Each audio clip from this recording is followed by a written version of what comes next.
Good morning. Feels like the first day of fall. So thanks for getting up and joining us this morning. My name is Lauren Reese, and together with my colleagues in the Environmental Change and Security Program, it's my pleasure to welcome you to the Wilson Center. With our partners today, Windrock International and USAID's Sustainable Water Partnership, we're really pleased to have you here for this third event in our Water Security for a More Resilient World series. The series builds off of 4 events that we hosted with SWP and Windrock in 2018 that highlighted the issues of too much water, too little water, unpredictable water, and dirty water. This year, we are focused on the intersection of water and other critical sectors, specifically water and food security, water as a tool for resilience in times of crisis, and today's discussion with its focus on water's connection to economic prosperity. In addition to joining us here in this room and virtually through the webcast, we hope that you'll visit us online at newsecuritybeat.org, where you can find highlights from the previous events and discussions, and a series of forthcoming articles that will dive into topics like the role of innovative technology in water management, transboundary water diplomacy, and creative financing for water supply. As we were developing today's session, we approached it from 2 angles.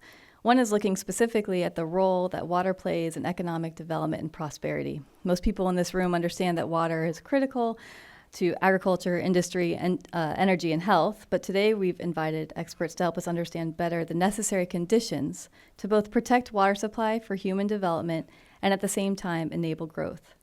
The other angle we're thinking about today is, of course, the role of the private sector in the relationship between water and economic prosperity. So to set the stage for the discussion, it's my pleasure to introduce Rodney Ferguson, CEO and President of Windrock International.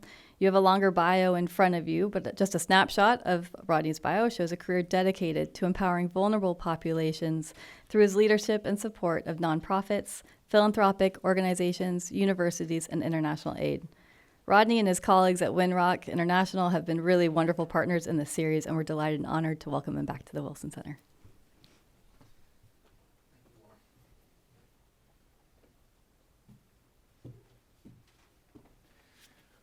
Well, thank you all very much for being here today. We are back from last week's United Nations General Assembly in New York, where we were involved in several conversations with both the United Nations and Concordia, the side event that focuses on some of the critical issues.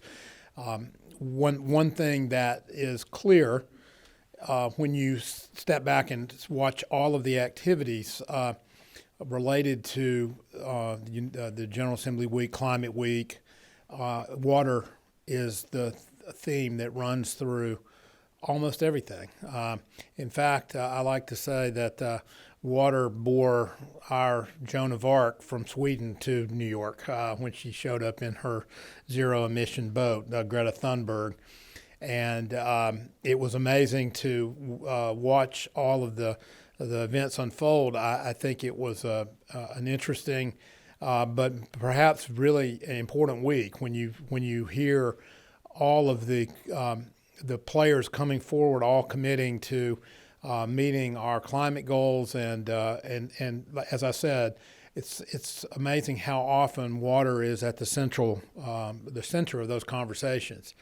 And that brings us to today, and all of you who come to learn more or participate in the conversation about the Sustainable Water Partnership that we are lucky enough to work with USAID, Tetra Tech, our other partners, and our beneficiaries around the world. For those of you who may be new to this project, the Sustainable Water Partnership is USAID's flagship water security program and is a crucial part of the United States global water strategy. It seeks to put the world on a path to self-reliance when it comes to water management and water resource management particularly. And this session today will explore specifically a couple of elements of that strategy, and that is the market-based solutions and the role they play in the strategy as it unfolds, and how private sector engagement can be brought to bear in order to meet this enormous challenge. SWP believes that water security is not a water sector issue, but is a cross-cutting, broader socioeconomic, environmental, political, and in fact even moral issue that the world is grappling with. And we hope to be able to, through the work of our partners and with USAID, establish protocols and methodologies for meeting some of these challenges around the world. By improving water security, we're touching on almost every aspect of societal and economic development. We're supporting productive economies in agriculture, industry, and energy, ensuring healthy rivers and ecosystems, preventing or mitigating water-based disasters, building resilient communities, and addressing the needs of sanitation and hygiene, otherwise known as WASH, for those of you familiar with those challenges. We're working to help create that healthy, resilient world in various places around the world. Currently, the SWP project is working in Asia, in Nepal and Cambodia, and we have some of our colleagues today from Cambodia. I'd like to recognize the folks from Cambodia who have joined us today. If you could just raise your hand. Thank you guys for coming. Really appreciate it. And in Africa, we're working in the Sahel region, in Niger and Burkina Faso, and in the Mara region, the Mara River Basin in Kenya and Tanzania, as well as Southern Africa. And we also have some colleagues from Africa who are with us today from the Mara project. And can you raise your hand, please? Thank you guys for being with us. And we're lucky enough to have Gordon Mumbo, who is our chief of party from the Mara project in Kenya and Tanzania. So, Gordon, thank you and your colleagues for coming so far to help us move this project forward. Thank you. Winrock is lucky enough to be involved in water projects all over the world, and we've had the great fortune to be involved in some projects that have demonstrated what we hope this strategy of private sector engagement can do when successfully implemented. One of our projects one of our signature projects is a payment for environmental services project known as the Vietnam Forest and Delta Project. And by way of example, I think it's an inspiring example of what can be done when you look to engage stakeholders broadly, and including the private sector and government. In fact, this project was nominated for one of the what is known as the P3 Awards at the Concordia Summit in New York last week. We did not win. We should have, but we were nonetheless nominated, and we're very proud of this project. It's as I said, a payment for environmental services project. It started with the development of a hydroelectric dam upstream in a river in the northern part of Vietnam, in the Son La province. And it became very clear that the dam was going to provide enormous benefits downstream for users, both hydroelectric power users and other uses, but it was going to have environmentally detrimental impacts upstream, and those impacts were going to be exacerbated over time, but also the environmental degradation was going to lead to enormous silt deposits in this hydroelectric dam. So we came in and developed a program whereby the downstream beneficiaries of the power would pay for upstream users of the forest to protect those forests and preserve land around the dam, and also prevent the overproduction, agricultural overuse, and in doing so would prevent the huge silt deposits that would develop in this facility, which were going to cost hundreds of millions of dollars on an annual basis to remove, and would significantly shorten the life of this power plant. And by setting up a payment scheme between downstream beneficiaries sending payments upstream to help the beneficiaries, it resulted in a successful project that has preserved hundreds of thousands, if not millions, of hectares of forest around the facility. It has created new economic opportunities for the people that live in that area, while allowing the downstream users to benefit from the hydro facility. And it resulted in, to date, $400 million of transfer upstream to the denizens of the forest and the agricultural areas around the dam. And that's $400 million in both private sector and Vietnamese government money that has been shifted and has had enormous positive economic impact for those people that live in that area. This is a wonderful example of what a well-designed payment for environmental services project can do, and a wonderful example of how water resources can be used and can be managed for mutual benefit and to eliminate environmental degradation at the same time. So it's a wonderful project. We hope maybe someday you'll have a chance to come see it, along with all the other projects that we are now moving forward through the SWP. So with that, I just would like to again thank the Wilson Center, Lauren and all of her colleagues for all the wonderful assistance that they provide. This is a wonderful series, and we are very appreciative and very much enjoy participating. And all of you, for all of your support and interest in this project. I look forward to seeing and hearing some of the panelists today. And again, thank you all very much. And we look forward to working with all of you as this project progresses. Thank you.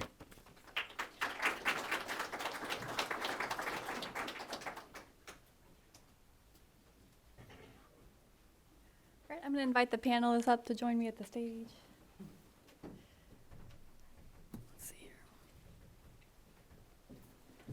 While they're heading up, I'll just take a moment to introduce them. We're going to start by having some quick presentations, give each of them an opportunity to make some main points and share some of their specific expertise. I'll follow up with a few questions for the panel, and then we'll open it up to Q&A with the audience. So please be listening in that regard and have your questions ready.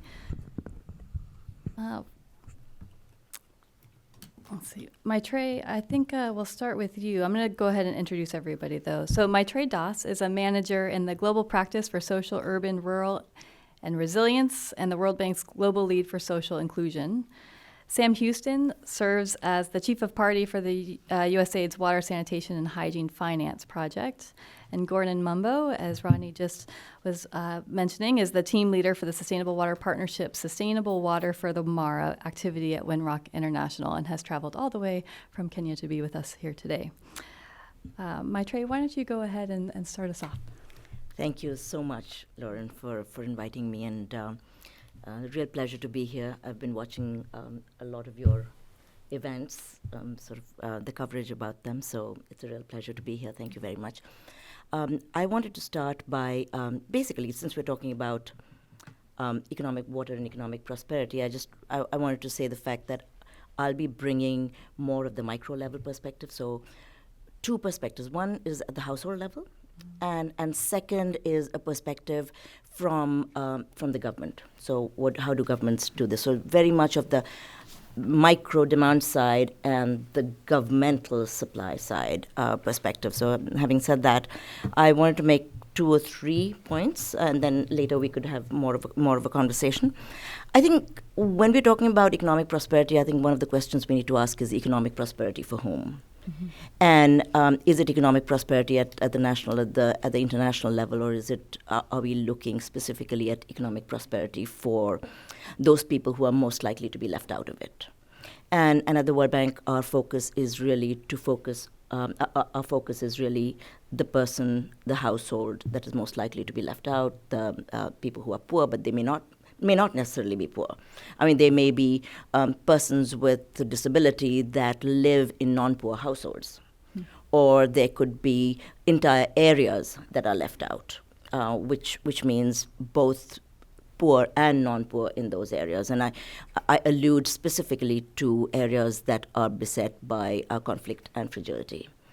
And so giving that kind of a background to the questions that we ask, one key question is for whom?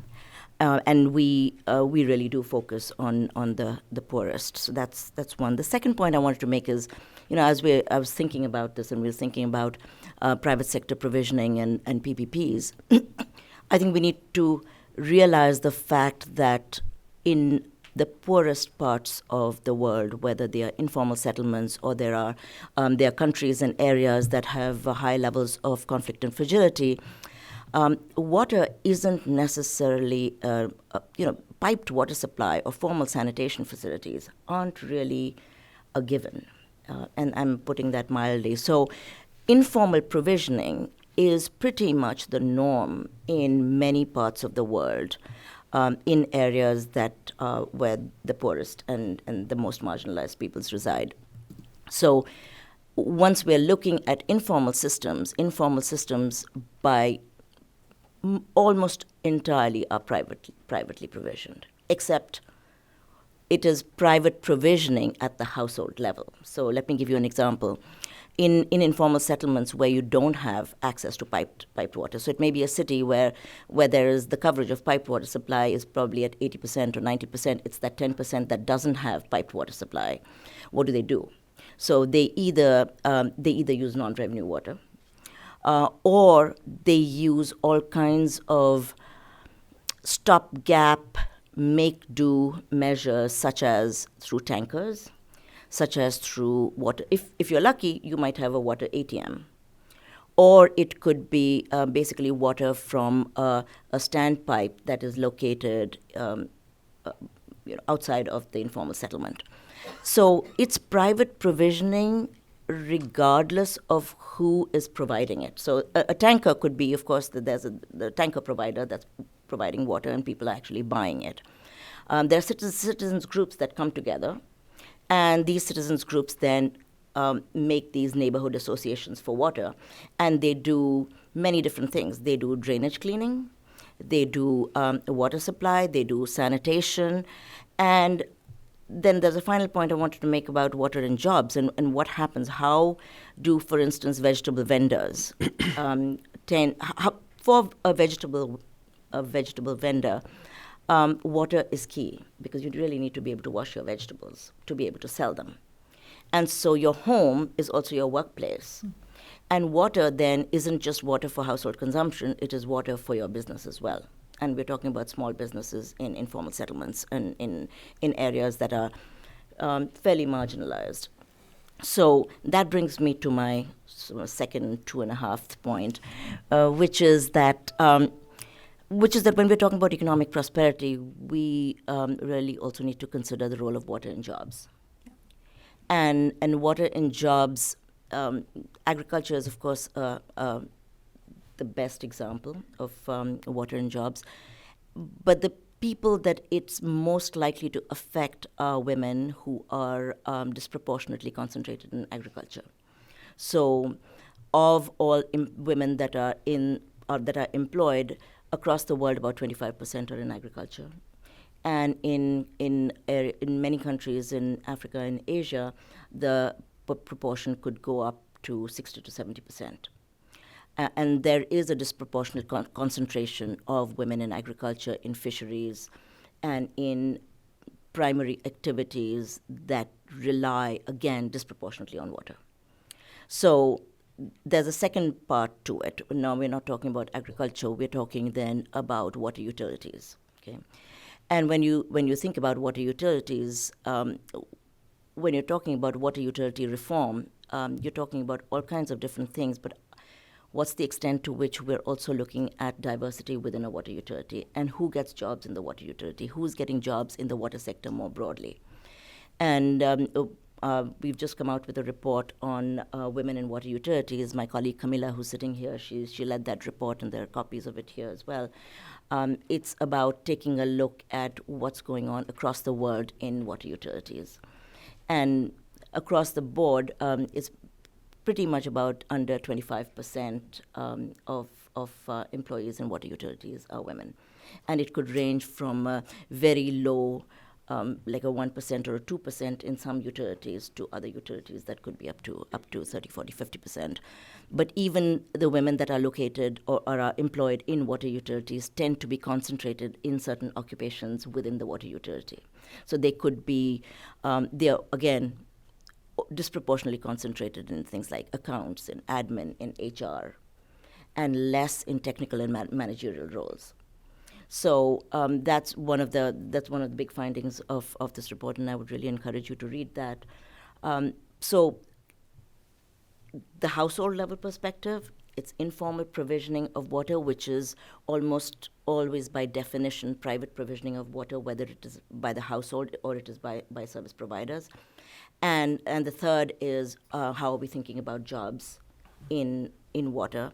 I want to end with a final point, and which is that private sector, so when we bring private sector into the provisioning of water, we also need to keep in mind that the institutional and regulatory foundations and access to financial systems in the areas that we are talking about are central preconditions to having private sector involvement in provisioning of water. I'll also talk a little bit about a program that we have, which is the Global Program for Results-Based Approaches. And there are a few things that I'd put outside, but there are two aspects to that. One is that program really provides subsidies to people who are not likely to be able to either get loans or not be able to access finances for toilets or for different kinds of water-related activities. So it provides that sort of bridging finance in the form of a subsidy to people who don't have collaterals, for instance, and so they can't take out loans. And what the other thing it does is to have performance-based contracting. So something that you talked about is that how do you incentivize providers to actually, not just incentivize, how do you hold providers accountable to actually delivering what it is that they've been contracted to deliver? And so the mechanism for doing that is to have contracts that are paid. So the providers are paid upon achievement of certain milestones. Those milestones could be either output-based milestones or more difficult outcome-based milestones. So let me stop there. Okay. Thank you so much. I think that was 4 or 5 very strong points, each of which I have some follow-up questions for, but let's move on to Sam, and then we'll come back. Thank you, Lauren. As mentioned in the introduction, I'm working on the USAID WASH financing program. We provide technical assistance to governments, municipalities, and utilities to help them access financing for infrastructure investment in the water and sanitation space. We're active in 8 countries, including Senegal, South Africa, Mozambique, Zambia, Kenya, Nepal, Cambodia, and the Philippines. And our primary objective is to figure out ways to increase investment into the sector. It's been estimated that the investment gap for the sector is over $100 billion a year.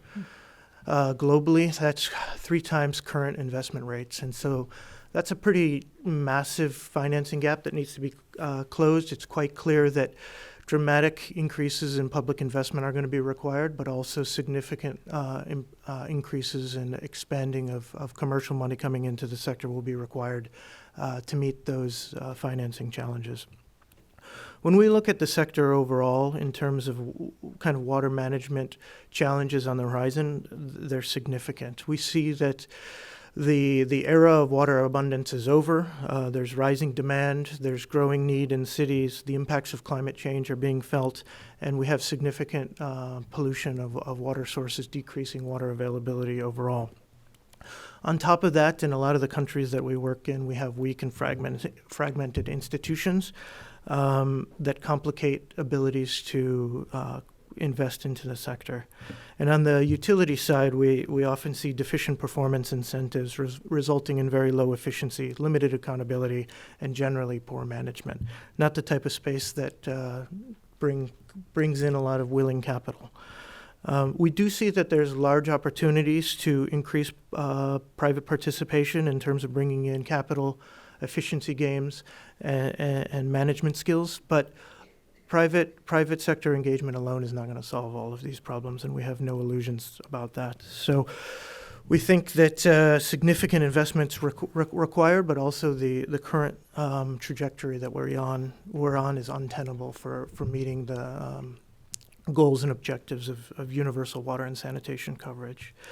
So before I highlight some of our examples from Cambodia and Mozambique, I want to be a little bit explicit about the linkages between WASH and the overall economy from reports and studies that have crossed our desks during the process of implementation.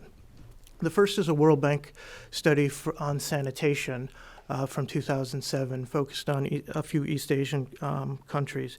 And they concluded that poor sanitation costs billions of dollars for some countries on an annual basis, equivalent in India, for example, at 6.4% of GDP, in Cambodia, 7.2% of GDP. And these losses of billions impact dramatically not only the overall economy, but disproportionately the poor. Switching to utility performance, a recent study that hasn't been released yet that's crossed our desk for one of the countries we're working in concluded that non-revenue water loss and low collection efficiency from one of the national utilities resulted in hundreds of millions of dollars of losses over the last several years, equivalent to 0.5% of GDP on an annual basis.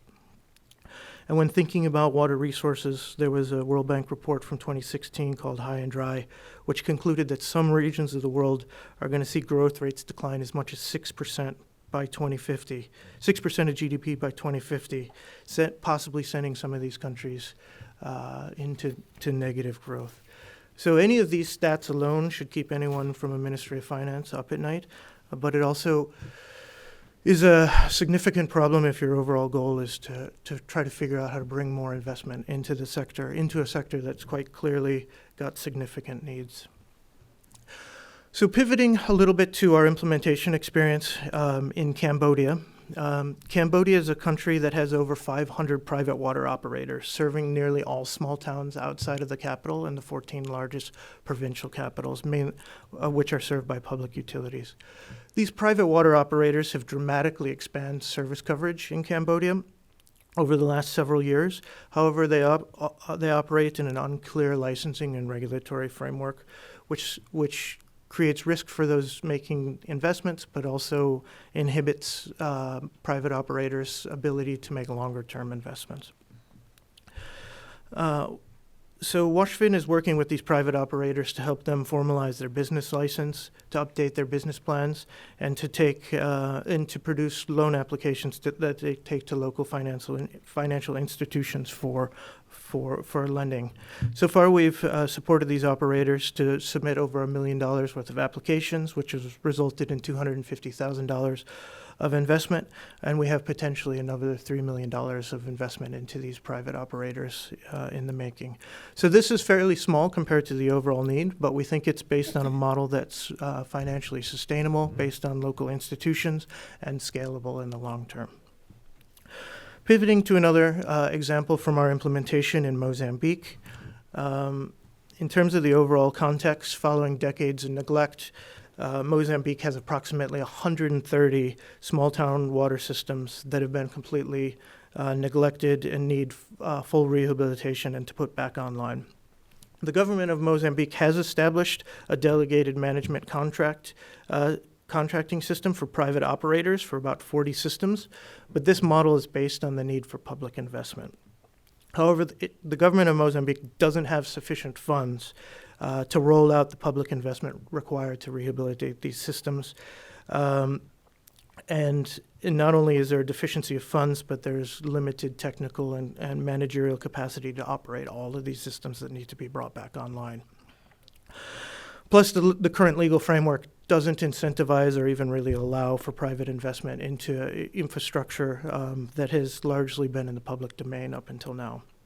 So our intervention there is working with the government of Mozambique to develop a new model for private sector participation and to improve the existing lease contract in a way that enables private investment and private management and of service delivery provision. So those are just two examples of our activities in this space. And quite quickly, but as I'm wrapping up, I just want to go through some of the core principles that underpin our thinking about how we can unlock more investment in the water and sanitation space. So first off, we believe that the enabling environment and corporate governance are absolutely fundamental to increasing investment into the sector. All of this investment needs to be based on sustainable business models, which we know are the most efficient for maintaining and expanding services. And that can often yield positive results in terms of building creditworthiness of service providers and utilities, which improves accountability while also increasing options for different financing options. We know that there's a big gap in terms of bankable projects in the sector, and so we think that investment planning and project preparation is essential for investment, whether it's public or private or some sort of blended mechanism taking advantage of both. And finally, as I've mentioned, increased public investment needs to be increased, but it also needs to be leveraged. And this leveraging has the opportunity to bring in market and commercial funding flows. That is the only way that we're going to be able to close the financing gap if we're serious about universal access by 2030. And our final point on key core principles is government and development partner coordination is absolutely crucial to align incentives and to make sure that we have sequence interventions that actually take advantage of financing opportunities that are out there. So thank you, Lauren. Thank you, Sam. Just finishing my notes here. Those are good principles. We'll come back to those in a bit. Gordon, can you take us into the Mara River Basin? Yep, thank you. I'll take you to the Mara River Basin where we work. The Mara River Basin starts in Kenya in the escarpments and flows for about 400 kilometers before emptying its waters into Lake Victoria. The basin covers an area of over 13,500 kilometers square, and the Mara River is a life stream for over 1.2 million people and several millions of wildlife found in the Masai Mara and the Serengeti game reserves. If you woke up one morning and found that taps in your house are dry, the first thing many of us here would do is to pick your phone and call the utility. Why water is not flowing to your house?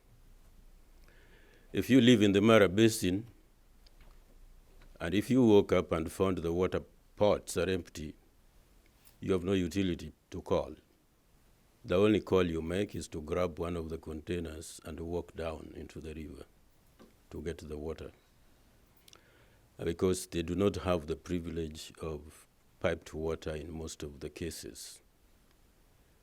And they go to the river, collect the water, and with all human activities going around within the Mara Basin, the quality of that water is not guaranteed. So the most affected are children who have not developed enough immunity as opposed to adults. The problem normally is not the availability of water, but actually the systems to organize it, put it together, and be able to deliver it to where people live. So it takes a toll on you in that a lot of your time is wasted in collecting the water and bringing it home.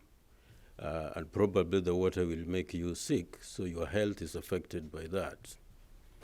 This is where we see a critical role of the private sector who can come in and help design and the distribution systems and organize ways of better management.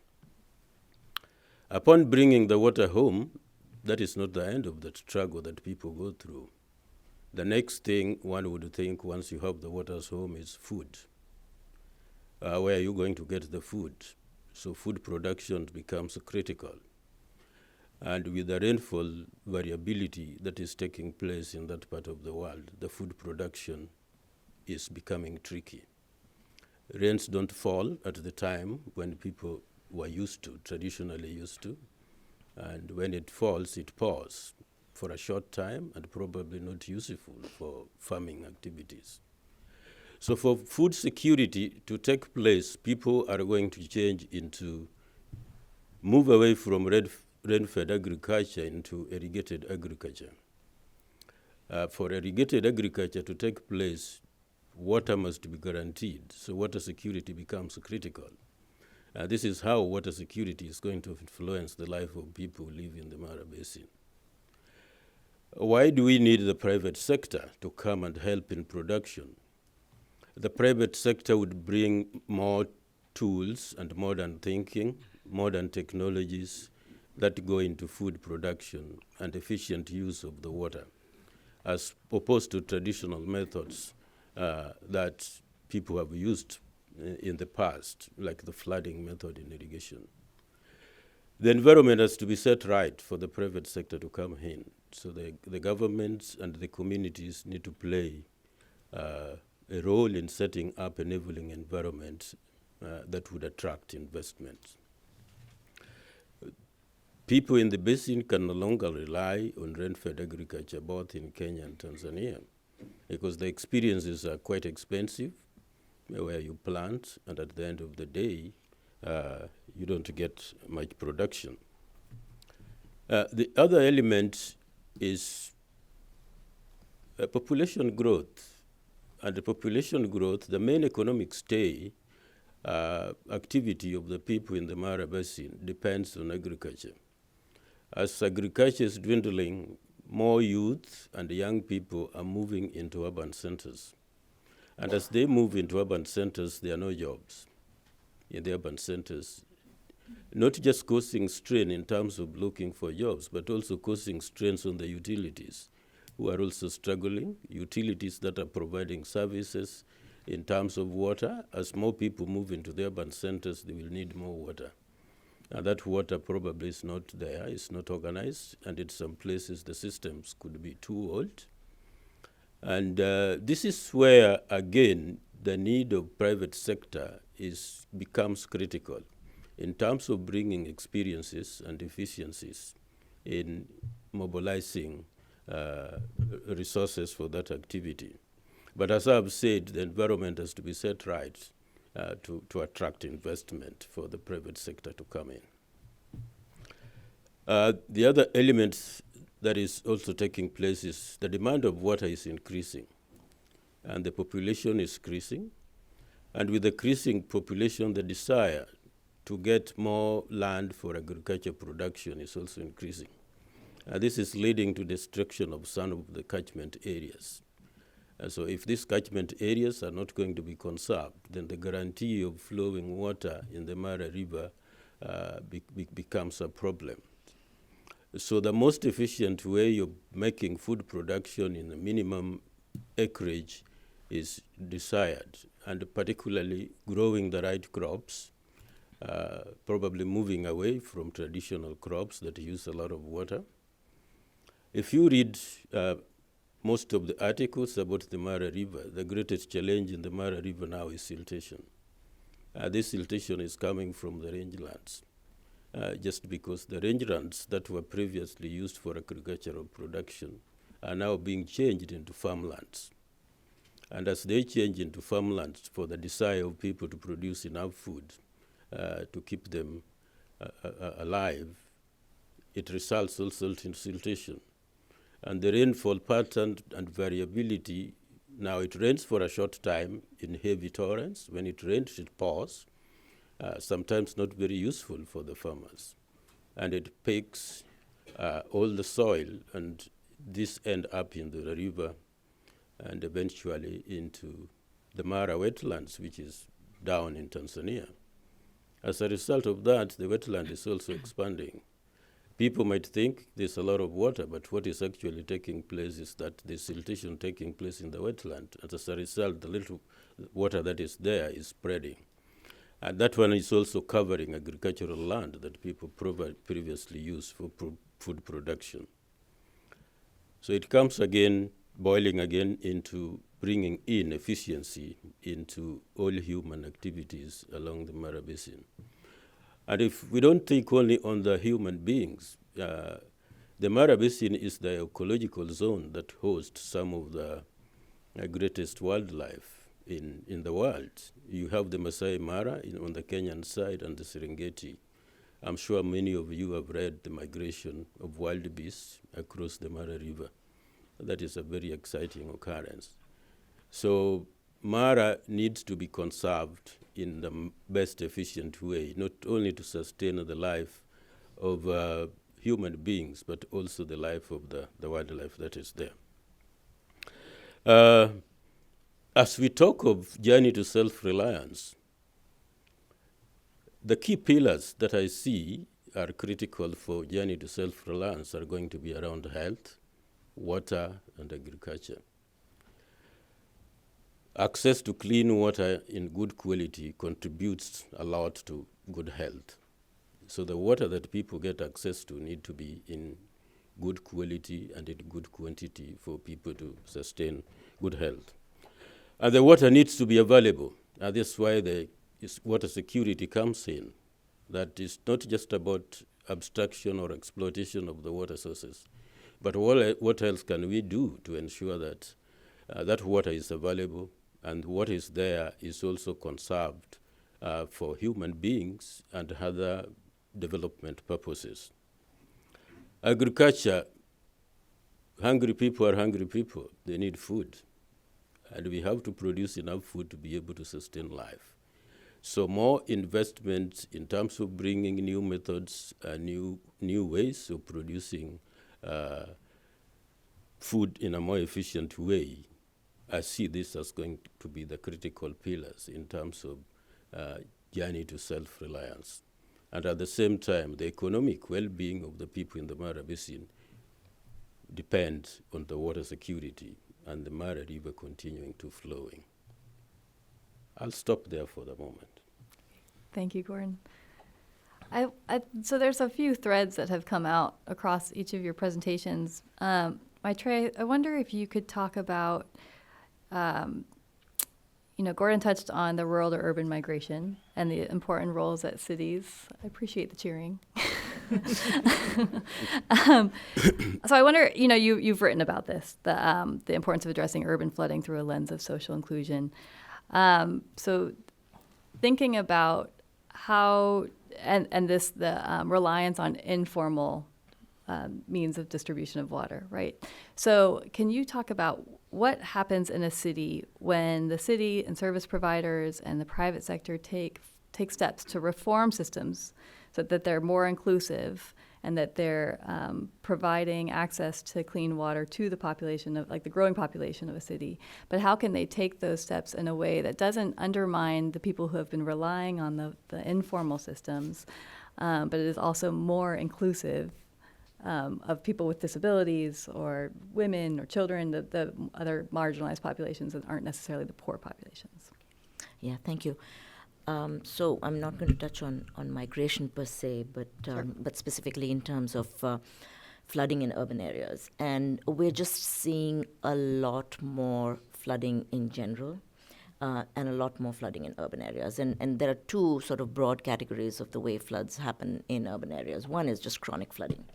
And that's chronic flooding, there's torrential rainfall. And low-lying areas basically get flooded because, solid waste management systems are not working or drainage systems are not working. And so because these systems are not working, water doesn't flow and there's just an excess of water. So there's more flooding. And we're seeing this almost every 2 to 3 weeks, the sort of catastrophic floods. But then, so that's the extreme weather events. And then the chronic events are just the everyday flooding. And so the people in low-lying areas, typically, people in low-lying areas are also people that tend to live in informal settlements or in sort of the outskirts of the city, or people who have just migrated in and don't have access to any formal systems. They tend to be worst affected by this chronic flooding. But that said, they also have both mitigation and adaptation strategies, because what are they going to do? This is their life. And so there are a range of community-based and informal and household-based systems in place to mitigate the effects of both chronic flooding as well, more chronic flooding than extreme weather events, but that's something that people do on a regular basis. And I mentioned things like, neighborhood associations doing drain cleaning, or neighborhood associations elevating the pathways in an informal settlement. But the minute you elevate the pathway in an informal settlement, what you're really doing is the flooding is going into the homes. And so people have pumps, they have pumps by which they actually get the water out of the house and throw it somewhere. And so there are informal strategies in place both to mitigate the effects as well as to adapt to chronic floods, but also to extreme weather events. Places that are cities that tend to have extreme rainfall, people start to expect that during the rainy season there may be catastrophic events. And there are 2 or 3 things that are happening. One is that cities are becoming a lot more cognizant of the fact that this is happening. Mm-hmm. And so there's quite a bit of infrastructure investment that's going on in terms of things like basically embankments or flood-proofing measures that are taking place, which is large infrastructure investment. Mm-hmm. Where have we seen the greatest successes? And I'll tell you in terms of where we've seen the greatest successes as far as extreme weather events and flooding is concerned. It's places that have planned for flooding, or they have planned for extreme weather events, which means they have a really good municipal governance structure. And that's the precondition, is having a municipal government structure that actually works, processes that actually work. And second is where they're not top-down, where they realize the importance of community-based and informal mechanisms to both mitigate and adapt, and they weave that into their strategies to address issues of urban floods. And the final thing is accountability of both service providers as well as the municipal government to residents that are, and I don't use the word citizens, I say residents, because a lot of the times the people that cities are least accountable to are people who are not citizens. So those are the 3 kind of broad policy areas, but we also find that recently there were floods. I was kind of in touch with people that were working on floods in the state of Orissa, in India, and of course cities, villages, everything was flooded. There were cyclones and there was extreme weather events that led to all kinds of devastation.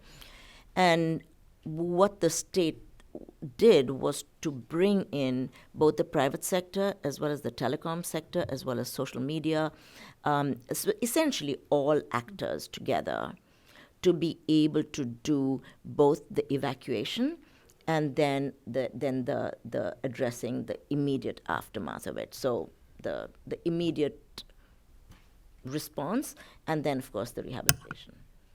So unless these systems actually work together and are accountable and information flows, it's very difficult to be able to address the increasing number of floods we're going to see in the cities. Thank you. So Sam, are you finding governments to be more open to private sector engagement, investment, or management of water supply systems? Yeah, thanks for that question. I think in countries that have not yet achieved full coverage for their citizens, there's an increasing openness for private sector participation. For the last 2 or 3 decades, a lot of development finance institutions have advocated for more private sector engagement in the sector, and there was a lot of pushback on that. And as Maitri detailed in her opening remarks, people are going to get water one way or another, and there's a massive informal private sector responding to people's needs. Now, it might be expensive, it might be low quality, it might be poor service, but the private sector informally is responding to the gap in service delivery. And so I think there's a recognition by governments that haven't been able to provide piped water supply that's professionally managed at a reasonable cost and safe to their citizens, that maybe it's time to start to rethink some of the resistance to private sector engagement to fulfill those service needs, and especially as there's increasing creativity around thinking about how to transition some of the informal private sectors that are currently serving people and how to formalize them, bring them into the formal economy, figure out how they might be regulated, figure out how they might be encouraged to provide higher quality services, and create markets that work and incentivize good customer service and responsiveness to overall needs for water and sanitation. Okay, so avoiding the fact that some people become losers when you transition to a formal system. Yeah, and the water and sanitation space is an entrenched space, and a lot of dysfunction is the way it is for entrenched interests. And we have to understand the political economy in which all of these things happen, and there is a local economy there. And at the same time, we have to think about what's the long game to provide services that are both sustainable, affordable, and safe. And the private sector can help in that, but they can't do that in a completely unregulated manner. Okay, so are you seeing a growing focus on government oversight and regulation as they are increasingly working with the private sector? I think when governments recognize that they need private sector capital and management expertise, that's a pivot point in which they think, okay, maybe our role in the past was public investment and direct service provision, but we're moving to a new model now that's encouraging private sector investment. And our role, there's clearly a role for us here. What is our role? Oversight, accountability, regulation, those are the normal functions of government when they make that transition to think about how they can bring in private sector engagement. All right, thank you. Gordon, it's always really exciting when somebody comes from the field to talk to us in DC and tell their story. I wonder if you could tell us about some of the specific interventions that SWP is engaged with in the River Basin and what your experience has been thus far. Thank you, Lauren, for the question. Yeah, our main activity, I think what we started by doing is to get understanding on how much water is available and how much water is there for sustaining the ecological needs of the river. So we are doing what is called water allocation planning. And the water allocation planning, we are understanding the environmental flow, what is the reserve flow that needs to be in the river for it to continue sustaining the life of people and the wildlife that is there. I think by the time we were started, something had been done on the Kenyan side, but we are doing water allocation planning on the Tanzania side. That is one thing, because it will give us opportunity to understand the gap between supply and demand. And once you have understood the gap, then it gives you a better way of managing what you have. We are not only doing water allocation planning, but we are also looking at the scenarios in terms of what are the worst case scenarios, and if such happens, how best could the water resources in the Mara Basin be managed. That is on the side of understanding gaps and how to manage it better. The other element that we are doing is restoration of some of the areas that have been destroyed by human activities, like the catchments where the water comes from. As I mentioned earlier, there's been a lot of population growth that has been too rapid, actually. I don't think the basin expected it. But in 2010, Kenya passed a constitution that established a devolved government. So we have county governments and the national government. These county governments have set up in places which are rapidly developing into urban centers. And their needs are also rising in terms of food and water. So many people have moved into these places. So you may find that some destruction of catchment areas to construct housing for the people who are moving into these areas, and also to produce food has led to some of the destruction in the basin. And we are working with the communities and the county governments to restore the river to its original state, to ensure that water continues to flow.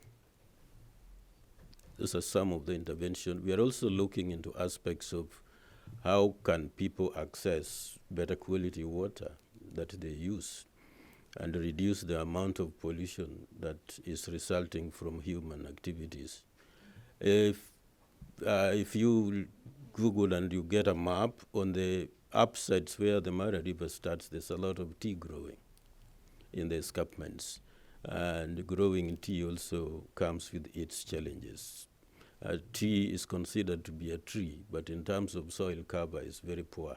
Mm-hmm. Underneath the tea is normally bare, and that also results into soil erosion. We are working on those areas, and also trying to improve some of the water systems that community access for domestic water.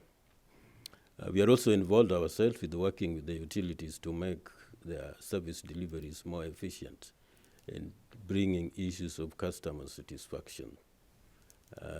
But the challenge they have is some of their systems are quite old and were not designed for the populations they are now serving at the moment. Those are some of the few interventions we are doing, but we could take a day talking about it. I'm sure. Have you had much success in bringing the private sector into the projects that you're working on in the basin? Yes, we've bringing the private sector. I think the initiative that we've undertaken is there are so many tourist hotels within the Mara Basin, and we've been successful in registering them as association to come together so that they can plow some of their profits into conservation, because their businesses depend entirely on the water being available in the Mara. Because if that water disappeared, the wildlife that bring people to the Mara will also disappear. So that's one way. The other area we are looking at, we've been also engaged with big commercial farmers who have access to markets and linking them to small-scale producers so that they can help them with the marketing of their vegetable gardens and any products that they produce. That is some of the ways we are engaging the private sector, but with more focus on conservation of the Mara. That's great, thank you. I think we'll go ahead and open it up to you, the audience, for any of your questions or answers. If you have a short comment, you can feel free to share your comment, but if you could keep your remarks preferably in the form of a question, that would be great. I'm also going to ask you to wait until a colleague of mine hands you a microphone. Since we're webcasting the event, the folks online won't hear unless you're speaking into the microphone. So anybody want to do you have a question about the man right there? Yep. And I'm going to take 2 or 3 questions, and then we'll Phil Schrafer to Mr. Houston. You mentioned the impact of climate change. Could you just maybe mention one of the 8 countries you're covering and quantify that impact and how it's affected your work? All right. Sorry. Well, let's take a couple questions, and then we'll come back to the audience. Right there. My name is Trey Taylor. I'm with the private sector. My company, Verdant Power, produces both clean energy and water at the same time. Showcase projects in New York City's East River and at Victoria Falls in the Zambezi River Basin. So we take the water, food, energy nexus approach to developing sustainable communities, which is critical to water management. So my question is this: according to the United Nations Foundation, there's over 100 million people on the move in this world because of water, or I should say the lack of water. Do you have any indication of where they're going so we can look ahead in terms of planning for that migration? 100 million people because of water? Because of water issues. That's according to the UN Foundation. okay. All right, any other questions? Okay, we have one up here in the front, in the middle. Amanda will hand you the mic.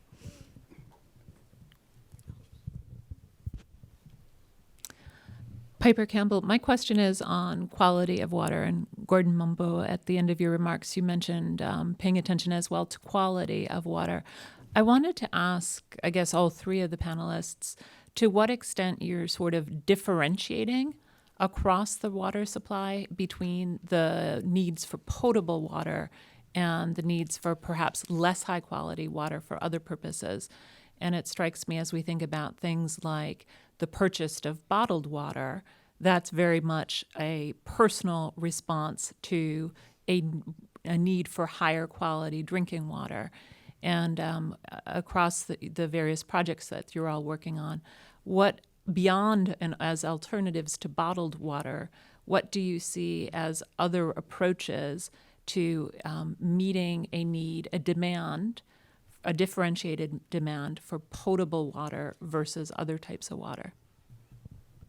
Okay, 3 good questions. So, Sam, do you want to take the first one on climate change? Yeah. So what's quite clear in a lot of the countries that we're working on is water availability is a massive concern. Some of that is driven by population growth and increasing demand from agriculture in cities, but also a lot of it is driven by uncertainty around precipitation and other climate-related aspects. Because we're primarily a finance-related project, a lot of our interventions are on processes. So a couple of examples of things that we're working on that bring in climate change thinking. So for example, in Kenya, we worked with the regulator there to revise their business planning guidelines for all the public water service providers in the country. And what we included was that a requirement that these service providers in their regular updates to their business plans that go to the regulator start to include climate risks in their business planning process. And so every time a water service provider needs to get a tariff adjustment and a business plan is a precondition for that tariff adjustment, they're going to be forced to start to reflect a little bit about how climate change is as a risk for them and how to incorporate that into their overall business model. Another area that we tend to focus a lot on climate change issues is around investment planning. So a lot of infrastructure investments in the water space and sanitation space have a 30-year design life.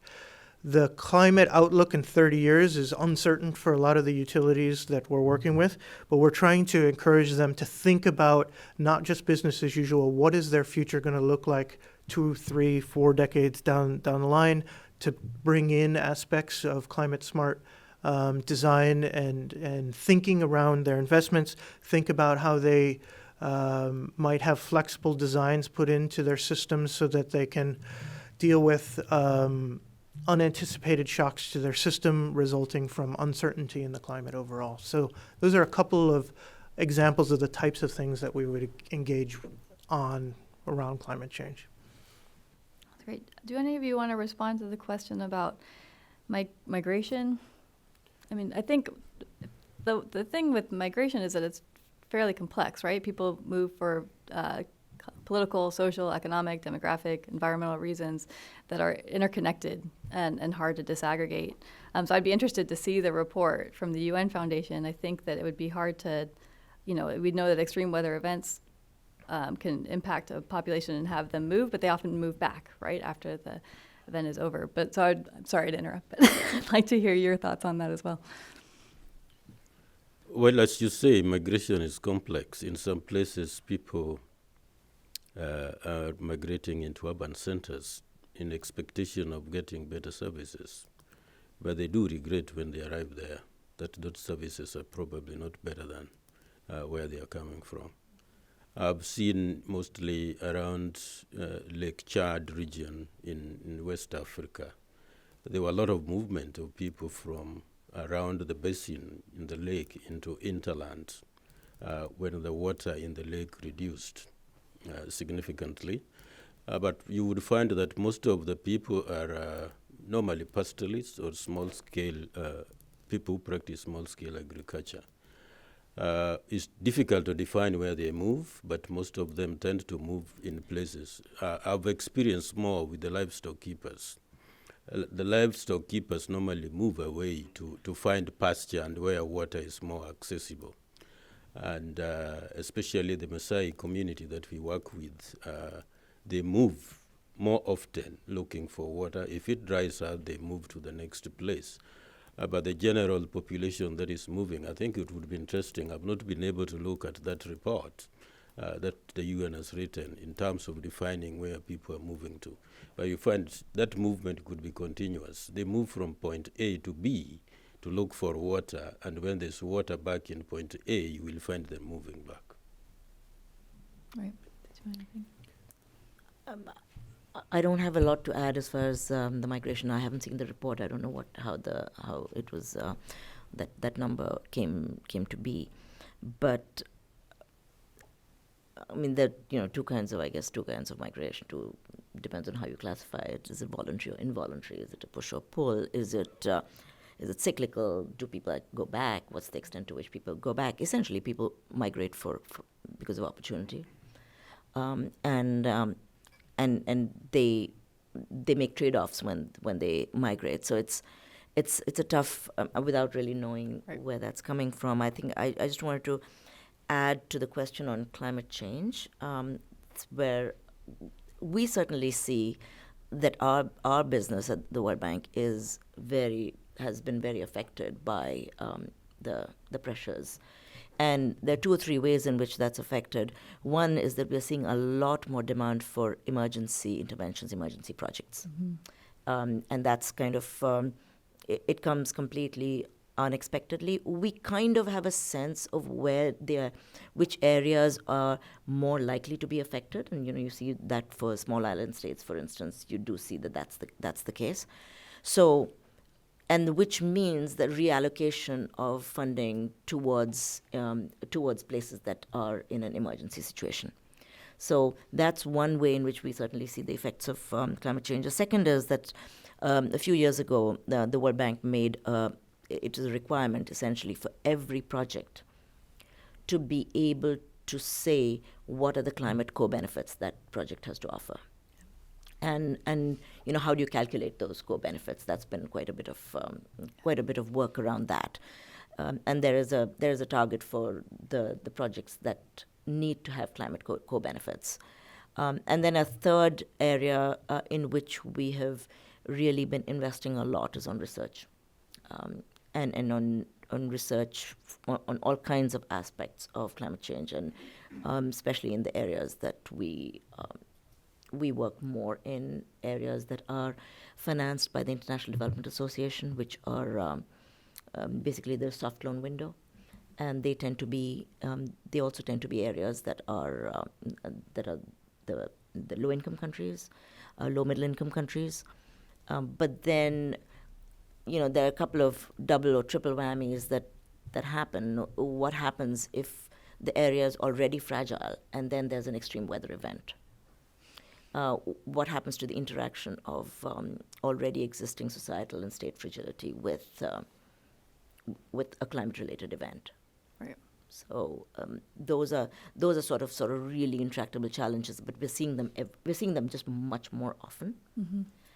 Finally, in terms of drought, so you talked about too little water and too much water. We've talked about too much water. We haven't talked as much about too little water for different things. But the question this person asked here, when you said, I'm sorry, I blanked on your name, what is on, do we differentiate between different types of water? I think what we do is we differentiate between water for different uses. And then by definition, water for different uses entails different quality of water. But if you're interested, there's a new report that just came out, was launched at Stockholm Water Week. It's called Quality Unknown. It's a World Bank report called Quality Unknown. And it focuses specifically on water quality. So I'd encourage you to look at that. Perfect. Okay. More questions? We have one in the back there. Good morning. I'm Carrie Schneider with Search for Common Ground. I just wanted to ask about specifically the vulnerability within conflict or fragile areas, and wanted to get some commentary on the strategy as far as building peace building into humanitarian or development initiatives around water. Thanks. Great question. Amanda, we have one down here. Good morning. I'm Nick McClure from Resonance. There's been a little bit of discussion around the informal sector as the private sector focused in water and wash, and some of the challenges about formalizing the informal sector. I'm curious about examples of successful transition from informal to formal in service provision, if you're aware of any, and maybe a little bit more discussion on the challenges of that transition. Thanks. And right there. Good morning. My name is Dan Schaefer. I'm from the Office of Transformative Technology in the State Department's Bureau of Energy Resources. I'm very curious about, in regards to the water-energy nexus, to what extent do the efforts to promote water security and the efforts to promote energy security, to what extent do these efforts supplement to each other or conflict with each other? Great. So for the working in fragile context, I would also encourage you to look at the event we had on water as a tool for resilience in times of crisis, which dealt exactly with that topic. But I would like to hear from you all on, since you're working in places that are fragile or conflict affected, how that changes your approach. I mean, yeah. Go ahead. I could go. I mean, it, as you pointed out earlier, it's a very complex nexus. Okay, and when there are water shortages in areas that are already fragile, they could be for any number of reasons. They could be the fact that institutional setup and service delivery in these areas is so challenging that it's very difficult to provide water. But then, by the same token, difficult to provide other services as well. So places that are fragile and have low institutional capacity, a low likelihood of providers of different kinds actually being able to engage, those are also areas that tend to have poor water and sanitation services. But then what happens in areas that are in conflict and have, for whatever related or unrelated reason, are either drought prone or are areas that are drylands, and what's the extent to which that conflict exacerbates the water insecurity and vice versa.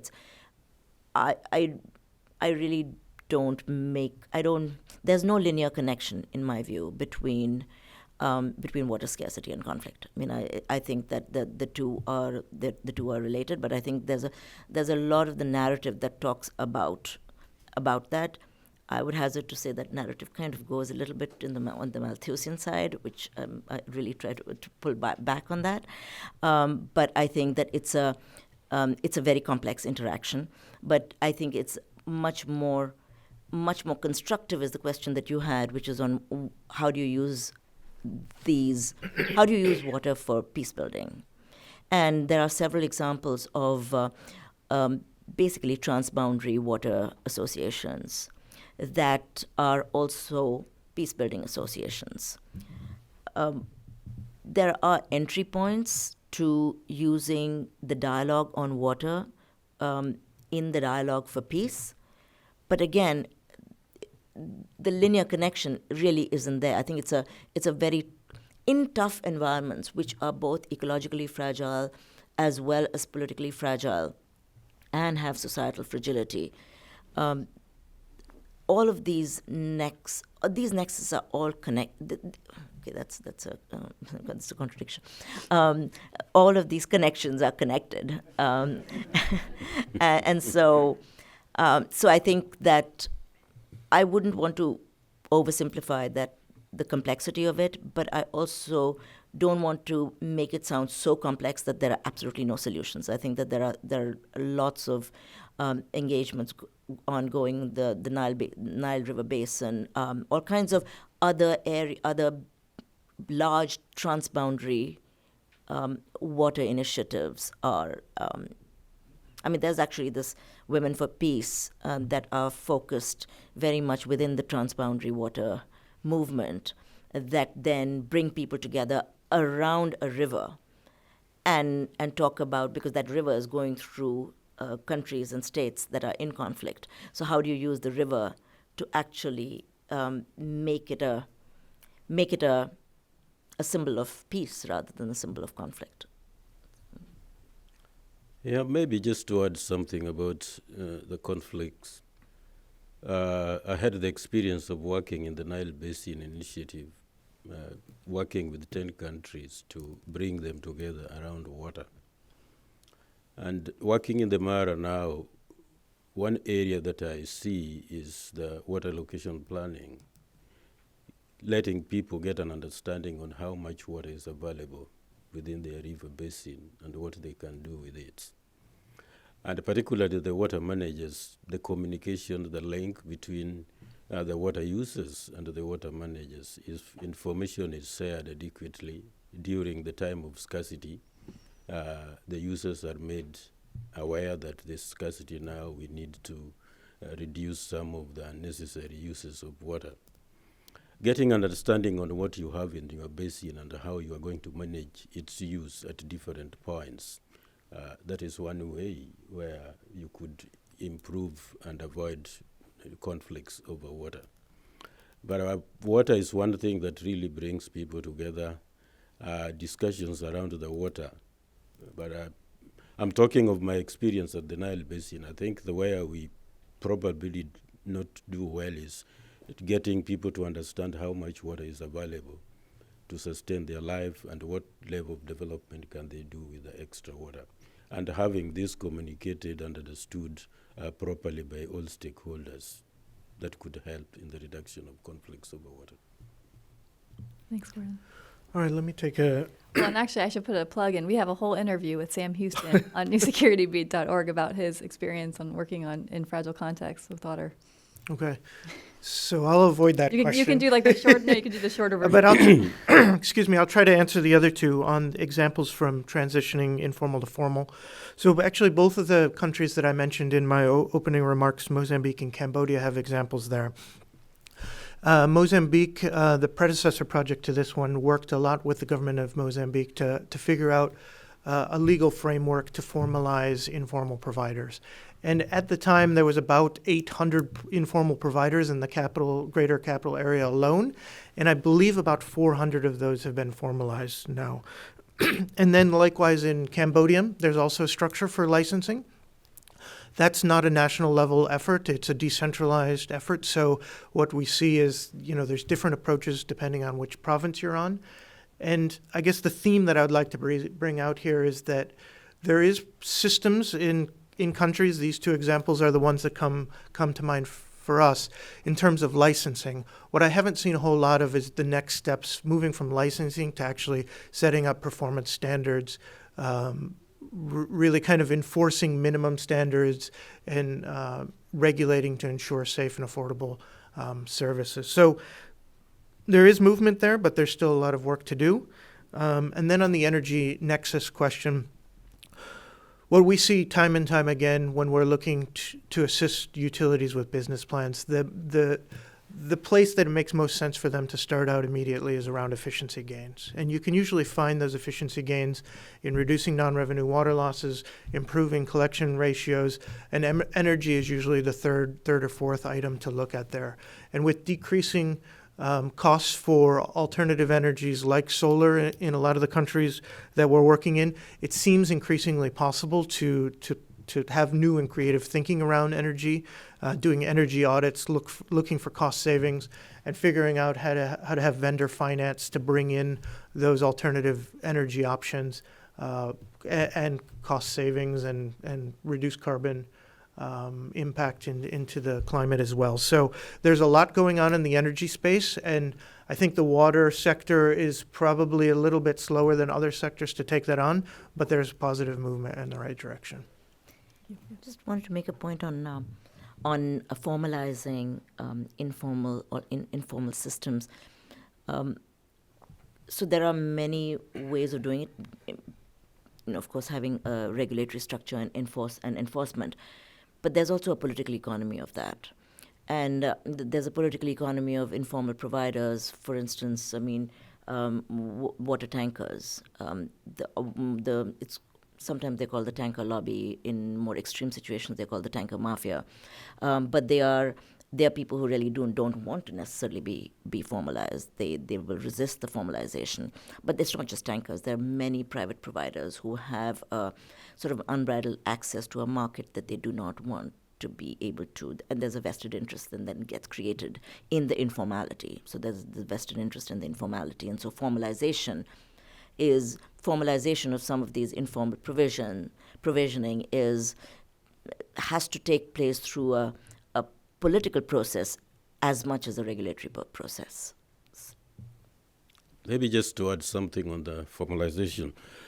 My experience is in the city of Blantyre in Malawi, where we worked with the political system to formalize service delivery into some unplanned settlements.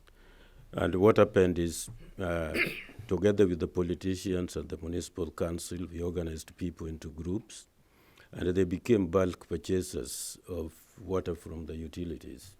Because what the utilities fear is how to collect the bills from the people who live in the informal centers. But after this, people who lived in the formal centers were brought into groups that were also accepted by the politicians.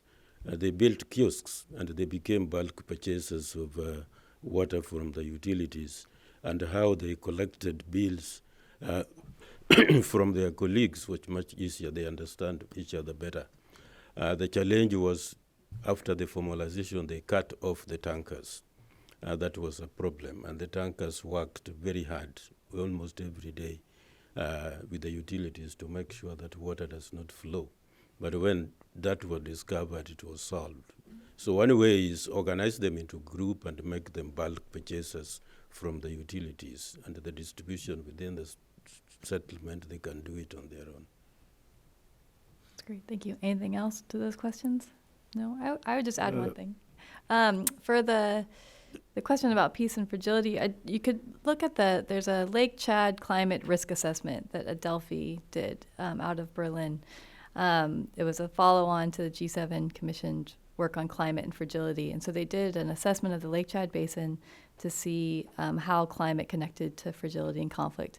And I think that it illustrates really well some of the points that Gordon Maitre made up here about the importance of having good data and information, and then the opportunities of using water as an entry point to build peace. But I think an interesting part of that climate assessment is that they came out with 10 entry points to address climate adaptation and mitigation in the region, and about 7 to 8 of them don't actually mention climate, right? So there are these co-benefits that can be realized when you're building social cohesion and addressing other vulnerable parts of society. So just a plug for that risk assessment.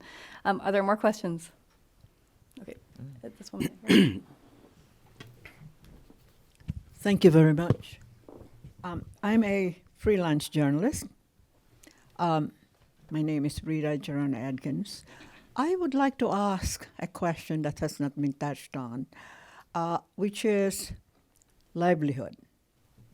In developing countries where water is a problem, of course, there is a very dynamic connection or connectivity between livelihood, especially in agricultural economies, like in the poor developing countries, which is much impacted, unfortunately and ironically, by climate changes, environmental changes, and all that. My point is that as interventionists, you are representatives of programs that precisely make things happen according to the available technology and expertise and knowledge of how you could address precisely this challenge of water. Now, focusing on water, one cannot also escape livelihood, such as in developing countries. Now, where do you see where interventionist programs should start? Should it be in establishing safe water facilities, or livelihood as they relate precisely to water and good water and vice versa? Thank you. Thank you. Let's see. We can go to Brigitte. Do you want to get this? This is Basil up front, and then we'll go to this man in the back. Well, thank you. My name is Basil Mahaney. I have a question about green infrastructure. Green infrastructure, I think, can play a really important role in replenishment, conservation, and treatment. And it's a two-part question. The first, to what extent are you seeing preferences or trends in sort of the investment and financing space, especially from private sector interest, towards green infrastructure? And then second, what are the different types of social questions or political economy questions that we should be thinking about around green infrastructure? Thanks. Oh, two good questions. Thank you, Basil. My name is Mohammed Chaban from Water for Life Solutions. I want to just add, an example from experience on water and conflicts. And from our experience in the Nile Basin, where we have been, working on helping the countries to share data and information. And we have really, just come up with, after my first experience, I was the director of the FIU Nile Basin in 2000s, and there was no way of basically getting any resolution on sharing the data. In 2014, we were another project with the World Bank project, and we worked with the countries on common, just interest between countries. So we have designed right now a whole data information system based around that, and now we are going to just implement it. And this is based on the fact that, for example, you go to areas where there is water quality, okay? So the environmental, the Lake Victoria countries, just worked on where are the area of hotspots and how to share data on those hotspots. Similarly, for example, in between Sudan and Ethiopia, there was the sedimentation issues, okay? So we just basically just designed on that. And then the hydropower, so there is always ways on how we came out now, just with a project, we have agreed on where to share data and between which countries, and have designed a transboundary data information system based around that. Great. Thank you for that example. Is there a third question? Go here. Hello, my name is Gregory Holliday from the Department of State, Bureau of Oceans Environment and Science, Office of Conservation and Water. The UN Water's 2019 GLASS report highlights the lack of human resources in countries to deal with these issues. And it touches very closely, I think, on what Maitre mentioned with jobs and water. And I'm wondering if we could talk a little bit more about if there are useful interventions that we can make in this area. Is it a lack of education and training in some places, or is this more of a chicken and egg thing where there are not enough human resources because there are not enough companies there doing the work? Thank you. Great, that's a good question. So 3 really good questions. So where do we see, where should the interventions be starting in terms of looking at livelihoods and water? Questions about the green infrastructure, and then the final question about how to improve the human resources for water management in countries. Gordon, do you want to start? Yeah, livelihoods.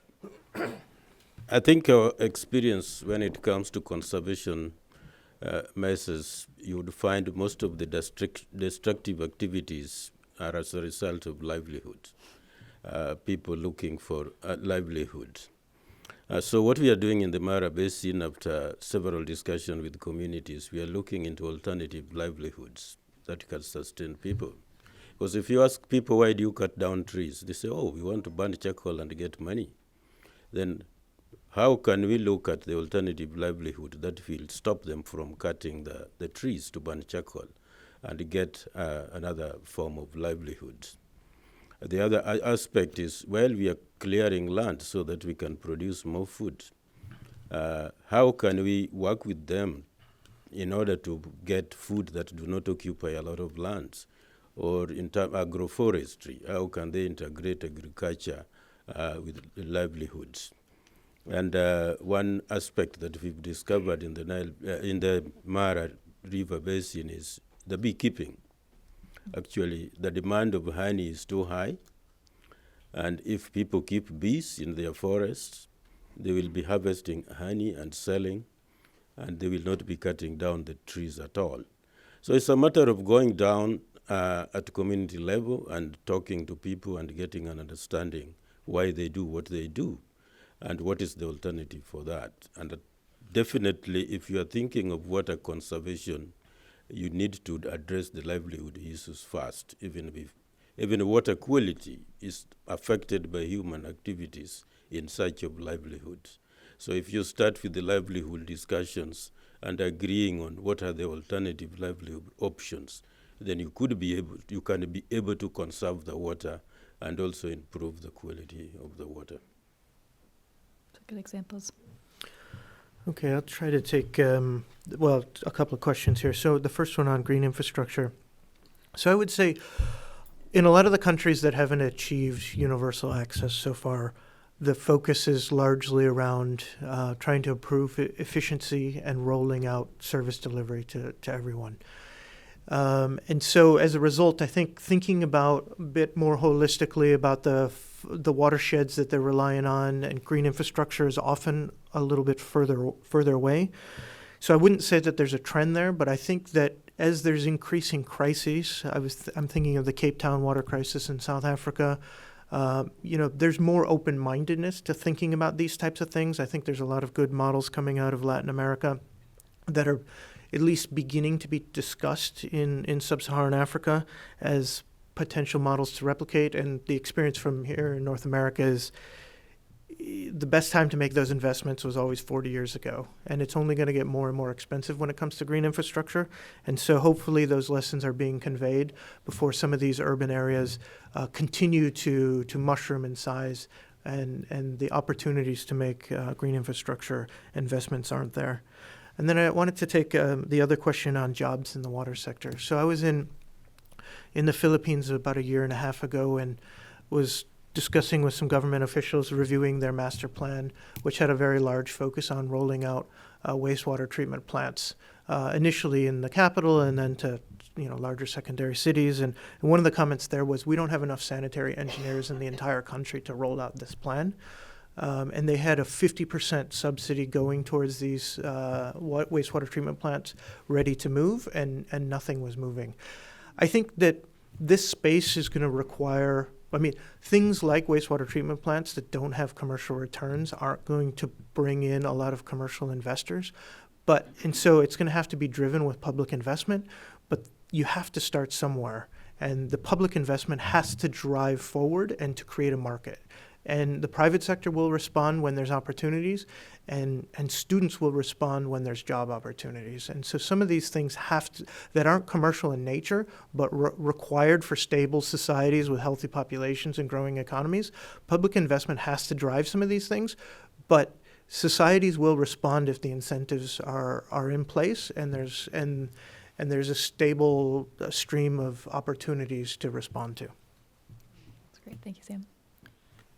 Not very much to add. They're both excellent points that you both, Gordon and Sam, you made. A couple of points. One is on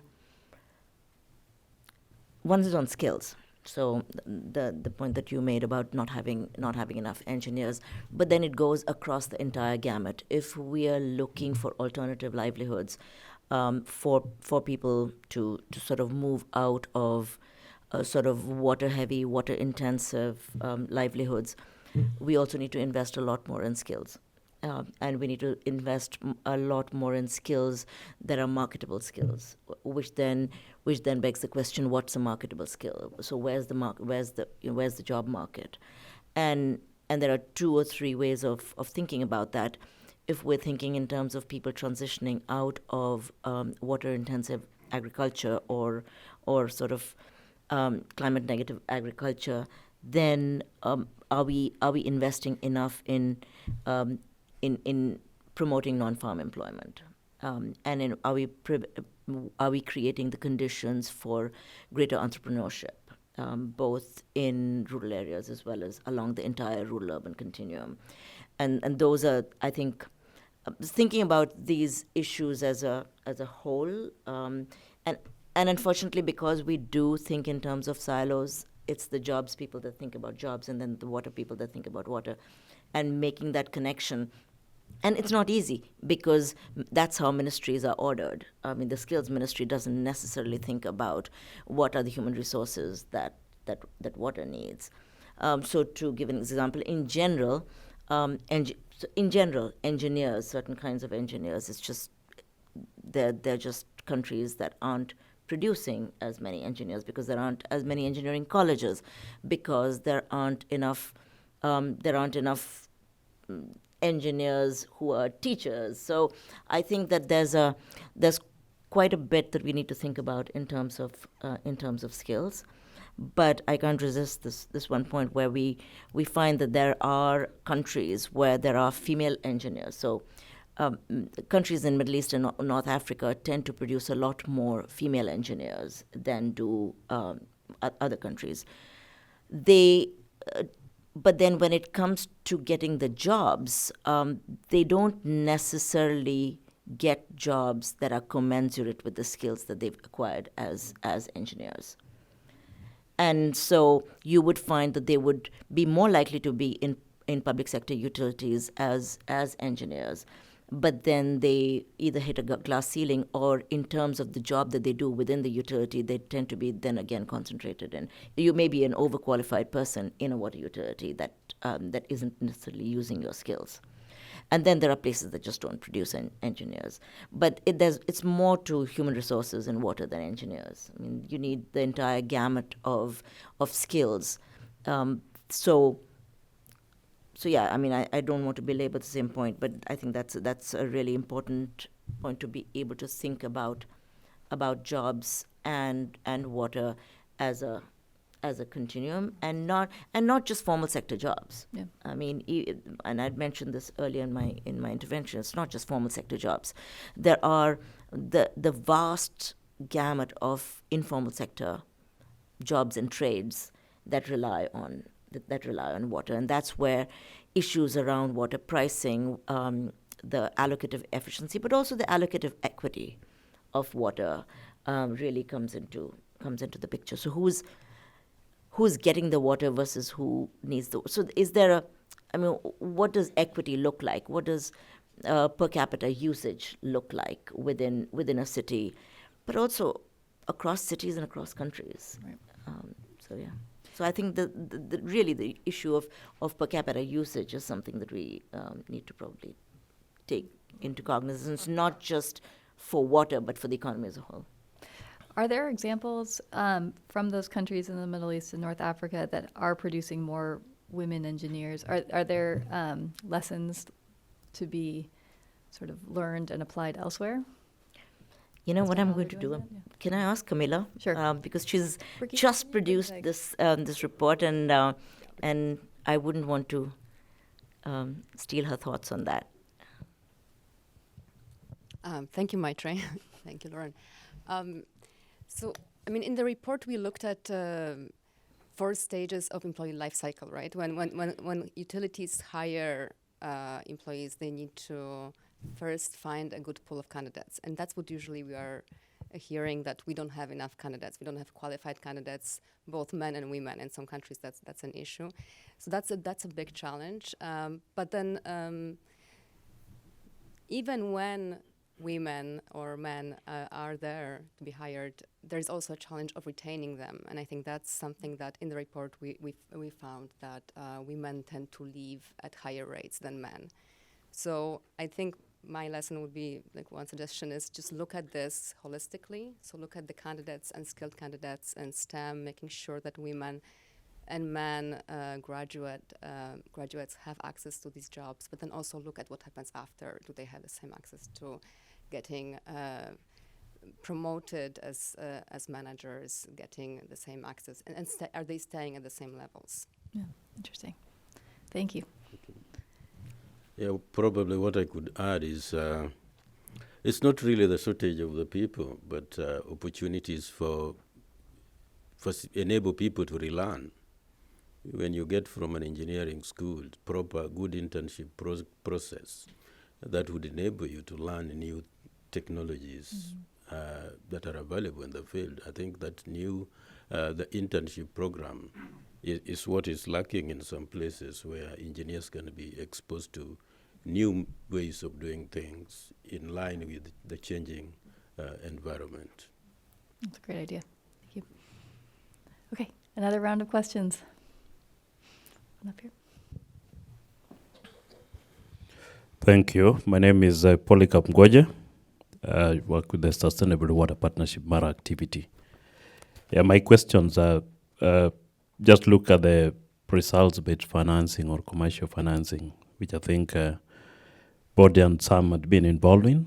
Probably if they could share with us what are some of the success model or approaches on commercial financing. And if need be, are there some highlights of the challenges that have been faced and what needs to be done going forward? Thank you. What question over here? Hi, Jim Gebhardt with the US EPA. So I have a question about the opportunity to look to water reuse strategies as a way to perhaps, eat away at the coverage problem and also to, address water security challenges that we have out there. All right, thank you. And then Brigitte, it's a question in the very far back. Good morning. My name is Camille. I'm with the U.S. Helsinki Commission working on economics and environment portfolio. I have a question about water user committees. These kind of localized branches that work on fees, maintenance, and also efficiency within their local rural communities. Any thoughts about gender inclusion strategies there? So not necessarily affirmative action programs, but making sure that women are a part of that decision-making process at the local level. Studies have found that when women are a part of the leadership board, that efficiency goes up, waste usage goes down, wastewater usage is something that is not as much of a problem. So if you've seen any sort of gender inclusion strategies and maybe what we could do to get more women involved in the management of water in their communities. Great question, thank you. Does anybody want to take the first question on commercial financing? Yeah, let me work on that one. So I think in a lot of the countries that we're working in sub-Saharan Africa, one of the common challenges is around extremely high lending interest rates in the local commercial market. So Mozambique, something like 33%, Zambia's 25%, things of that nature. So it's not by mistake that we're not talking about local borrowing in Mozambique like we are in Cambodia, where there's different opportunities with much lower interest rates. So, as by design, we started to look at how can we leverage private investment into the sector that can get around some of these prevailing extremely high local interest rates. And so I think that's one of the big challenges. And as a result of extremely high interest rates, it precludes you from making any sort of significant capital investment that requires a longer tenor for payback periods. So nobody's advocating for building out new treatment plants with such high interest rates. So as a result of the constraints of what's possible to borrow at in the local market, a lot of those interventions that we're designing are smaller in nature. Things around efficiency gains, things that have quick payback periods so that you don't have to service debts over long periods of time because they're just untenable. And then on the second question from Jim on water reuse, I think some of the more sophisticated mega cities that don't have as much capital constraints, thinking of Cape Town again in this situation, are starting to look at water reuse. But most of the cities that we're working with in USAID priority countries, they haven't built out their conventional wastewater treatment systems yet. So thinking about wastewater reuse is premature. And so I think the global statistic on wastewater is 90% goes untreated into surface water bodies. So it's wastewater systems are largely limited to the rich world, where they've covered their service area on the water side and are now building out what's needed on the wastewater side. But in most of the countries we're working, they don't have wastewater systems in place, let alone thinking about how to move to the next step for wastewater reuse. So we don't really see the opportunities where we're working in that space. But I think as there's growing water scarcity and the degree that municipalities, cities, and utilities can finance some of these things, they're interested and open-minded. But in many respects, that's a long way off for a lot of areas. Yeah, maybe just to add something on water reuse. I think our time at the River Basin on water reuse is to work with the hoteliers who are along the river and depend on the river waters for their most of use.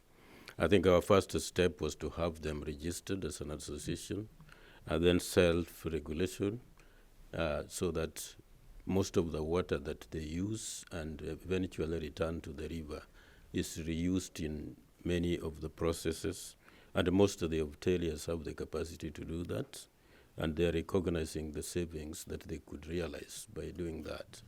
So we are in the process of doing that, reuse of water that is used in the hotel for laundry and other purposes. But as he says, it's an expensive process that at a large scale it could be difficult. But within an hotel premise, it's very easy to undertake that. Thank you, Gordon. Two quick words on the commercial finance side. It is indeed true that lending rates are high, but even when lending rates aren't that high at the household level, sometimes it's really difficult to be able to access loans because households that don't have collateral, for instance, or households that are unable to pay an upfront cost of the loan. And the program that I mentioned to you, the global program for results-based financing, results-based approaches, what it does is it provides that subsidy. And sometimes it's often a small subsidy that it provides just to be able to tide through and actually get that loan. And it's so that's one in terms of providing sort of small catalytic funding to be able to access a larger pot. So that's one way in which we've kind of worked quite a bit with. I suppose commercial. So in Bangladesh, there's and typically it's in the sanitation sector, but in Bangladesh, for instance, there is a project within a larger water sector engagement where the subsidy that's coming from the global program for results-based approaches is going through the large lending body, which is the PKSF in Bangladesh, which is which is autonomous, but it is underwritten by the government, and then that has its own sub-providers. So the subsidy is going through them. So that's just one example on, and there are several others that provide this kind of catalytic funding in the form of a form of a subsidy. I also wanted to just touch upon the question on water user associations / committees. This is, water user associations are almost considered to be like a silver bullet. Put a water user association in place and all's going to be well. And we find that water user associations that were set up originally as part of like farmers groups. They were set up as farmers groups way back, almost as an answer to dealing with issues with, for instance, irrigation. We quickly realized that these are subject to elite capture in a way that other associations are not, and where there is greater inequality in terms of land ownership, the chances that they're going to be captured is higher by the large landowners, and so I think people are much more careful about thinking about water user associations / committees as being silver bullets. And certainly as far as women's representation in these committees, it's been historically been pretty poor, partly because nobody thinks of a woman as a farmer. So because the land is often not in her name, she often is not making the decisions as far as land is concerned. And elites tend not to have women participate unless there's a specific requirement and specific systems are put in place, and not just affirmative action, but in terms of I mean, in a sense, though, that could be a requirement of that kind could count as affirmative action. But we do find that when that's the case, that there is a greater representation of women, but not just of women. It's of the small landowner. It's of the landless as well, in terms of, because landless people that work as casual labor often don't have a voice in water user committees that are taken over by large landowners. So it is, again, I mean, these are institutions at the local level that are subject to capture. And I think being aware of that risk of capture and being able to put systems in place that enable representation from groups that are most likely to be left out of them is, I think, an important sort of intervention to make. Thank you, Maitreyi. Sam and Gordon, did you want to add anything? No, I'm fine. Okay. Okay. Yeah. I think we have time for like one or two more questions. Like this one. Mohammed Chaban, Water for Life Solutions. I have a comment and a question regarding the wastewater treatment and fresh water. And from experience, I mean, in, for example, the Philippines, okay? If you look at the Philippines, they used to have, just water now is per capita about 4,000 cubic meter per capita. But how much of it is fresh water? Most of their fresh water has been contaminated by the lack of wastewater treatment, and therefore, just basically, and I would like to just looking at where the private sector is, if they're going to refrain from, just contributing to wastewater treatment, nobody is going to find fresh water for use. And I was there in February and May, and everybody talk about just water crisis, and I said, I work in Jordan. They have 90 cubic meter per capita, and they are using, just wastewater reuse, and private sector is involved in treatment of wastewater. So therefore, they need a bit of a thinking of just what is the impact of not really treating on the fresh water, and look at basically at it on the financial side that way. Thank you. Okay, thank you. Any questions? Okay. I think that now that we've entered the second round, I think we'll go ahead and close. I had a few things that I wanted to say, given that today is the last event of this particular series. I think, we've had a number of just really brilliant, amazing speakers, of which 3 are here today. And there have been some threads that I wanted to highlight that have come out over the last couple of years. The first is the need to connect emerging leaders in this space with those who are established and have been working in this space for years or decades. I think we need to do a better job in DC of fostering intergenerational collaboration and support. There's a lot just in this room right now. There's an immense amount of expertise, experience, and intellectual leadership. And so, whether you're talking about finding, access to safe water and sanitation, or water as water's connection to conflict and peace, these are important connections to be made across generations as well. So I would encourage you after today's event to talk to somebody who doesn't look like your peer and see if you can make a connection. The second thread is the importance of bridging these concepts of water security. The one that looks at the securing access to water, sanitation, and health, and the other being water's connection to conflict and peace. These are not separate and distinct. And global water security is made only more secure when we recognize that and work across those communities. The third thread is, of course, recognizing the critical role that water plays in all aspects of human development and security, and continuing to expand the tools across policy, practice, and research, from communication and storytelling to innovative technologies and stakeholder engagement. So we can only benefit from a more holistic and integrated approach. And I think that each of the speakers today touched on all of those things.